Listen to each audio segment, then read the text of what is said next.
ఆడపిల్ల పెళ్లి పీటలకి వెళ్ళే ముందు గౌరీ పూజ మాత్రమే చేస్తుంది. కారణం ఏమిటో తెలుసా? అమ్మా, నన్ను కన్నవారిని విడిచిపెట్టేస్తున్నాను, నా తోబుట్టువుల్ని విడిచిపెట్టేస్తున్నాను, నేను నివసించిన ఊరు విడిచిపెట్టేస్తున్నాను, ఆఖరికి తన ఇంటి పేరు వదిలిపెట్టేస్తుంది, తన గోత్రం వదిలిపెట్టేస్తుంది, చిటికిని వేలు పట్టుకుని ముక్కు ముఖం తెలియనటువంటి వాడు భర్త అని వెళ్ళిపోతుంది.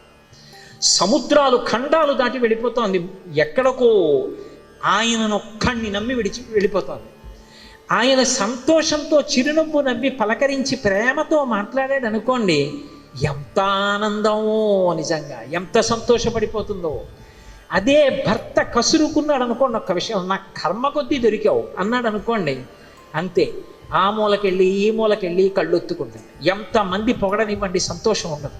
అమ్మా, జగదంబవైన నువ్వే పరమశివుడు ఒక్కసారి ఇలా చూసి కాళీ అంటే తట్టుకోలేకపోయావే, నేను సామాన్యమైన ఆడపిల్లని, తల్లిని తండ్రిని ఉన్న ఊరిని కన్నవాళ్ళని ఇంటి పేరు గోత్రం స్నేహితులు బంధువులు అందరినీ విడిచిపెట్టి వెళ్ళిపోతున్నాను. ఏ కష్టమైనా పర్వాలేదు, కానీ ఆయన మాత్రం ఎప్పుడూ నా వంక తిరిగి నాకు తగిన దానవు కావన్న మాట నన్ను అనకుండా చూడమ్మా, ఆయన ప్రేమ నామ ఎందు నిలబడేటట్టు చూడమ్మా అని గౌరీ పూజ చేస్తుంది. అటువంటి గౌరీ పూజ చక్కగా అందంగా జరగాలి. ఏ మామగారు కోడల్ని ఇంటికి తెచ్చుకుంటున్నాడో ఆమె తన ఇంటి లక్ష్మి. ఆ కోడలు గౌరీ పూజ చేస్తూ ఉంటే పువ్వులు ఫలాలు అన్ని మామగారు బహూకరించాలి, అమ్మ బాగా చేసిరా మా ఇంటికి కోడలుగా అని. అలా గౌరీ పూజ ఎందుకు చేస్తుంది అంటే తన భర్తతో అరమరిక రాకూడదని. వచ్చి తల్లి గౌరీదేవి శంకరుడి పక్కన కూర్చుంది. శంకరుడు సంతోషించాడు, ఇద్దరివి ముచ్చట్లు అయిపోయి లోపల కడుతున్నారు. అమ్మవారంది, స్వామి స్వామి మీరు ఒక్క ప్రాణిని అనుగ్రహించాలి. ఎవరు? పార్వతి అన్నాడు. ఏమీ తెలియనట్టు మాట్లాడతాడు, తెలియనివాడు కాడు. పిలిచింది. ఆ వ్యాఘ్రము బయలుదేరి వచ్చింది. వచ్చి రెండు కాళ్ళు చాపి శంకరుడికి నమస్కరించింది. ఏడు పెద్ద పులిని పట్టుకొచ్చావు ఏమిటి, తపస్సుకి వెళ్ళన్నాడు. స్వామి, ఇది ఒకనాడు నన్ను చెనకడానికి వచ్చింది, కానీ నా దర్శనం చేసింది. చెయ్యగానే దానిలో కొన్ని కోట్ల జన్మల నుంచి వస్తున్నటువంటి రజోగుణ తమోగుణములు అణిగిపోయి పరమ సత్వంతో సాధుప్రాణిగా జీవిస్తోంది. నా ఆశ్రమాన్నంతటినీ కూడా రక్షించింది తపస్సు చేసుకునేటప్పుడు. అందుకే దీనికి ద్వారపాలక పదవిని అపేక్షిస్తున్నాను. గణాధిపత్యం ఇచ్చి ద్వారపాలకుడుగా ఈ పెద్ద పులిని కూర్చోపెట్టండి అని అడిగింది.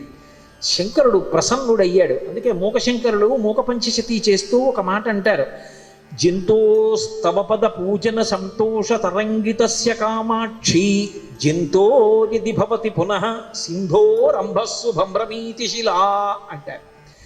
ఒక్కసారి జీవితంలో అమ్మవారి పాదములు పట్టుకొని సంతోష తరంగములు మనసులో కదిలేటట్టుగా అర్చన చేసినటువంటి వాడు ఎవరైనా సరే, మళ్ళీ వాడు పుట్టడం అనేటటువంటిది సంభవించింది అంటే పెద్ద నదిలో బండరాయి ఒకటి పైకి తేలడంతో సమానం. బండరాయి ఎక్కడైనా నదిలో పైకి తేలుతుందా? మునిగిపోతుంది. ఒక్క రామప్ప దేవాలయం కట్టిన ఇటకలు మాత్రమే నీళ్లలో మునగవు, తేలుతాయి. అది ఎలా అన్నది ఇప్పటికీ తెలియదు.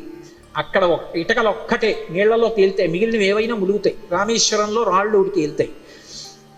కానీ అమ్మవారి పాదములు పట్టి ఒక్కసారైనా సరే సంతోష తరంగితస్య కామాక్షి, ఆ తల్లి పాదములను అర్చన చేసినప్పుడు అమ్మవారి పాదములు కనపడి ఆనంద తన్మయత్వంతో ఆనంద పులకాంకురములు లేచేటట్టుగా ఒక్కసారైనా పూజ చేసినటువంటి వాడు మళ్ళీ పుట్టడం అన్నది జరిగితే నీటి మీద బండరాయి తేలినట్టే. అంటే ఆ తల్లి అనుగ్రహ విశేషం అటువంటిది. అటువంటి తల్లిని దర్శనం చేసి ఆశ్రమ ప్రాంగణంలో నిలబడి అన్నేళ్లు ఆవిడతో పాటుగా ఉండి ఆశ్రమాన్ని సంరక్షించినటువంటి పెద్ద పులి యందు ఇక క్రౌర్య భావన ఉంటుందా? అందుకే ఈ పెద్ద పులికి ద్వారపాలక పదవి కట్టపెట్టండి అని అడిగింది.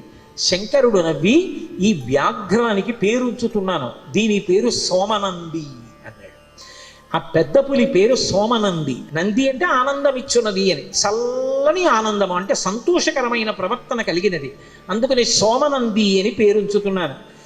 దీనికి ద్వారపాలక పదవి కట్టబెడుతున్నాను. ఈ పెద్ద పులి కూడా ఎప్పుడూ కూడా మన ద్వారమునందు నిలబడి రక్ష చేస్తూ ఉంటుంది, లోపలికి వచ్చే వాళ్ళని బయటికి వెళ్ళే వాళ్ళని నియంత్రిస్తుంది అని పదవి కట్టబెట్టాడు.